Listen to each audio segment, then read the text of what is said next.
Merci, Monsieur le Président. Madame la Présidente, en juin, le Haut Conseil pour le climat a rendu son rapport annuel 2023. Il constate une baisse des émissions de CO2 dans notre pays. Mais cette baisse est insuffisante. Il faut amplifier nos efforts. C'est pourquoi la planification écologique présentée lundi dernier par le Président de la République prend tout son sens. Cependant, comme j'ai pu le souligner dans un récent courrier adressé au ministre Christophe Béchu, chacun doit prendre sa part dans ce tournant, y compris nos territoires ruraux. Or, je constate que le mot ruralité n'apparaît pas une seule fois dans les 200 pages de votre rapport, pas une seule.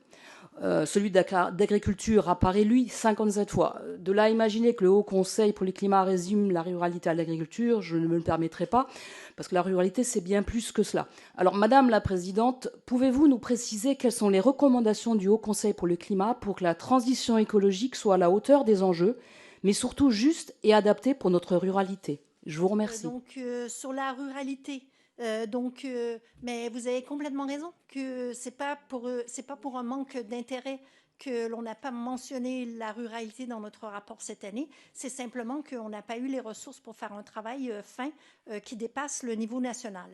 Donc, on a fait une section régionale dans certains de nos rapports par le passé, mais cette année, on n'a pas eu la possibilité de le faire, en partie parce qu'on nous demande un rapport justement sur la gouvernance et les actions régionales pour l'année prochaine.